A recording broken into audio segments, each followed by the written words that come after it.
ಆಶೀರ್ವಾದ ಮಾಡಿದಂಥ ಏನು ಇವತ್ತು ಸಚಿವರಾಗ್ಯಾರ ರಾಜ್ಯ ಸರ್ಕಾರದಾಗ ಅವರು ಸುಮಾರು 3-4 ಸರಿ ತಾವ ಟೈಮ್ ಕೊಟ್ಟು ತಾವ ಸಮಯ ಕೊಟ್ಟು ಇವತ್ತಿನವ್ರಿಗೆ ಅವರಿಗೆ ಈ ರಸ್ತೆ ಕಾಮಗಾರಿ ಮಾಡೋಕ್ಕೆ ಚಾಲನೆ ಕೊಡೋಕ್ಕೆ ಅವ್ರಿಗೆ ಆಗ್ತಾ ಇಲ್ಲ. ನಾನು ಹೇಳೋದಷ್ಟೇ, ನಿಮ್ಮ ಸಮಯ ಇಲ್ಲ. ನಿಮ್ಮ ಸಮಯ ಉಲ್ಟಾ ಡಬ್ಬಿಗೆ ಹಾಕ್ಕೊಂಡು ಏರ್ಪೋರ್ಟ್ನಾಗ ನಿಂತು ಧಾರವಾಡ ಹೈದಾಗ ಕುಂದ್ರಕ್ಕೆ ನೀವು ಟೈಮ್ ಐತಿ. ಹುಬ್ಳಿ ಕಾಫಿ ಡೇದಾಗ ಕುಂದ್ರಕ್ಕೆ ನಿಮ್ಗೆ ಸಮಯ ಐತಿ. ಹುಬ್ಬಳ್ಳಿಯಾಗ ಸುತ್ತಾಕ ಎಲ್ಲರೂ ಒಂದು ಕಡೆ ಕುಂತು ಒಂದು 4 ಮಂದಿ ಕರ್ಕೊಂಡು ಕಾಫಿ ಕುಡ್ಕೊಂಡು ಸಂಜೆ ಕುಂದಿರ್ತೀರಿ. ಆದರೆ ನಮ್ಮ ಹಿಂದುಳಿದಂಥ ಕ್ಷೇತ್ರದಲ್ಲಿ ಬಂದು ರಸ್ತೆಗಳ ಬಗ್ಗೆ ಪರಿಶೀಲನೆ ಮಾಡೋಕ್ಕೆ ನಿಮ್ಗೆ ಸಮಯ ಇಲ್ಲ. ಬಂಧುಗಳೇ, ಇವತ್ತು ಭಾಳ ದೊಡ್ಡ ದೊಡ್ಡ ಯೋಜನೆಗಳನ್ನ ಸನ್ಮಾನ್ಯ ಜೋಶಿಯವರು ಮಾಡ್ಯಾರ.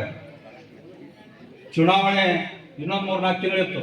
3-4 ತಿಂಗಳಿಂದ 110 ಕೋಟಿ ರೂಪಾಯಿನ ನಾವು ಸಹಿತ ಅದನ್ನ ಕೊನೆ ಸಮಯದಲ್ಲಿ ಹೇಳಿದ್ವಿ. ಚುನಾವಣೆ ನಡಿಬೇಕಾದ್ರೆ ಈ ರಸ್ತೆಗಳು ಭಾಳ ಕೆಲಸ ಮಾಡ್ಬೇಕಂತ. ಬರೀ 2 ದಿವಸದಲ್ಲಿ ಸುಮಾರು 110 ಕೋಟಿ ರೂಪಾಯಿಯನ್ನ ಅವರು ಅವತ್ತು ಸ್ಯಾಂಕ್ಷನ್ ಮಾಡಿಸಿದ್ರು.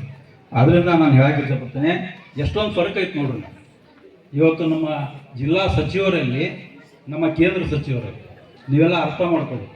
ನಾನು MLA ಆಗಬೇಕಪ್ಪ, ಶಾಸಕನಾಗಬೇಕಪ್ಪ ಅಂತ ಹೇಳಕತ್ತಿಲ್ಲ. ನಾನು ಹೇಳೋದು ಒಂದೇ, ನಿಮ್ಗೆ ಒಳ್ಳೆಯವ್ರನ್ನ ಬೆಳೆಸ್ರಿ, ಒಳ್ಳೆಯವ್ರಿಗೆ ಆಶೀರ್ವಾದ ಮಾಡಿರಿ. ಇವರು ಬರೀ ಸುಮ್ಮನೆ ಬಂದು ಯಾವಾಗಾರ ಒಮ್ಮೆ ಬಂದು ತಮ್ಮ ಡಬ್ಬಿ ಹಾಕ್ಕೊಂಡು ಊರಾಗ ಯಾರು ರೈತರ ಬಗ್ಗೆ ಕಾಳಜಿ ಇಲ್ಲ, ಕಾರ್ಮಿಕರ ಬಗ್ಗೆ ಕಾಳಜಿ ಇಲ್ಲ. ಈಗಾಗಲೇ ನಮ್ಮ ಲಿಂಗಪ್ಪವ್ರು ಹೇಳ್ತಿದ್ರು, ಸೋಯಾಬೀನ್ ಕೇಂದ್ರವನ್ನು ದುಡ್ಡು ಸ್ಯಾಂಕ್ಷನ್, ಕೇಂದ್ರ ಸರ್ಕಾರದಿಂದ ದುಡ್ಡು ಸ್ಯಾಂಕ್ಷನ್ ಆದರೂ ಸಹಿತ ಇವತ್ತಿನವ್ರಿಗೆ ಅವ್ರಿಗೆ ತೆಗ್ಯಾಕೆ ಆಗುತ್ತಿಲ್ಲ. ಅಂಥ ಒಂದು ನಿಷ್ಕಾಳಜಿ. ಯಾಕಂದ್ರೆ ಅವ್ರು ಇಲ್ಲಿ ಅವ್ರು ಅಲ್ಲಲ್ಲ.